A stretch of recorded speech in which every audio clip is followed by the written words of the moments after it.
এক ছোট্ট সুন্দর গ্রামে থাকে রুবেল। দুষ্টুমি করা আর মিথ্যে বলা ওর নেশা।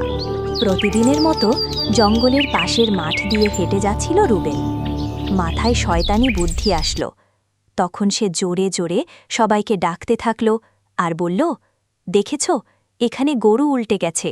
এই কথা শুনে গ্রামের ৩ থেকে ৪ জন লোক দৌড়াতে থাকে গরুটিকে বাঁচানোর জন্য। গ্রামের লোকেরা ছুটে যায়, গিয়ে দেখে কিছুই হয়নি। আরে রুবেল, তুই আবার মিথ্যে বললি? মজা না করলে জীবনটাই বোরিং। পরের দিন সকালবেলা রুবেল স্কুলে যায়।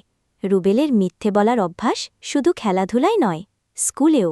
রুবেল, এবারও হোমওয়ার্ক করনি কেন? স্যার, আমি তো হোমওয়ার্ক লিখেছিলাম, কিন্তু হাওয়া এসে খাতা উড়িয়ে নিয়ে গেছে। একদিন এই মিথ্যে তোমাকে বড় বিপদে ফেলবে। একদিন গ্রামবাসীরা মাঠে কাজ করছিল। হঠাৎ রুবেল আবার শুরু করল, দৌড়াও, দৌড়াও, মাঠে সাপ নেমেছে, যে বাঁচতে চাও পালাও। গ্রামের সবাই ভয় পেয়ে কাজ ফেলে দৌড়ে যায়, কিন্তু পরে দেখে কিছুই নেই। গ্রামবাসীরা সবাই একে অপরকে বলতে থাকে, যথেষ্ট হয়েছে, এবার থেকে ওর কথা আর বিশ্বাস করব না। কয়েকদিন পর বিকেলে মাঠে সত্যিই এক বন্য শূকর ঢুকে পড়ল। সবাই বাঁচাও, সত্যিই শূকর এসেছে। কিন্তু কেউ বিশ্বাস করল না। এইবার গ্রামবাসীরা সবাই হাসতে থাকল। আবার মিথ্যে গল্প করছে, ওর কথা শুনলে আর কাজ করা যাবে না। রুবেল কাঁদতে কাঁদতে মাটিতে শুয়ে পড়ল। হঠাৎ রুবেলের কয়েকজন বন্ধু দূর থেকে আওয়াজ শুনে দৌড়ে এলো। আরে, সত্যিই তো শূকর এসেছে।